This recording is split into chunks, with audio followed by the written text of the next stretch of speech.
Gujarat police અને સુંદરગઢ જિલ્લા police દ્વારા નવી ડિજિટલ ઈ ચલણ પેમેન્ટ સુવિધાનો શુભારંભ કરાયો તો સુંદરગઢમાંથી મોટી માહિતી સામે આવી રહી છે। ગુજરાત પોલીસ અને સુંદરગઢ જિલ્લા પોલીસ દ્વારા નવી ડિજિટલ ઈ ચલણ પેમેન્ટ સુવિધા સત્તાવાર રીતે શરૂ કરી દેવામાં આવી છે। હવે નાગરિકોને ઈ મેમો ભરવા ટ્રાફિક પોલીસ કે પોલીસ સ્ટેશનમાં જવાની જરૂર નહીં રહે। ગુજરાત પોલીસ દ્વારા એસબીઆઈ સાથે મહત્વપૂર્ણ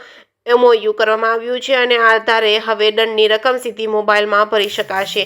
નાગરિકો એસબીઆઈ યોના અને ગૂગલ પે અને ફોન પે જેવી એપ્લિકેશનમાં જઈ ગુજરાત ઈ ચલણ સર્ચ કરી વાહન નંબર અથવા તો ઈ ચલણ નંબર નાખી તરત જ ફાઇન ભરી શકે છે। ઈ ચલણ ઇસ્યુ થવાના 90 દિવસની અંદર જ ઓનલાઈન ચૂકવવાની સગવડ મળશે અને આ સુવિધા શરૂ થતાં જ નાગરિકોને લાઇનમાંથી મુક્તિ અને સમયની બચત અને વધુ પારદર્શક સેવા મળશે। જે કે સિંહ ગુજરાતી સાથે મહેશ ઉતરિયા, સુરેન્દ્રનગર।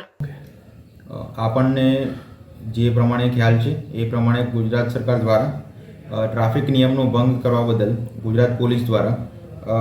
વાહન ચાલકોને ઈ મેમો અથવા ઈ ચલણ ઇસ્યુ કરવામાં આવે છે અને આ આપણા નિવાસસ્થાને પહોંચે છે અને ત્યાંથી આપણે ઓનલાઈન રકમની ભરપાઈ કરવાની હોય છે। અત્યાર સુધી એવું હતું કે આ જે ઈ મેમો ઇસ્યુ કરવામાં આવેલો છે ત્યાંના રકમની ભરપાઈ આપણે એમ પરિવહન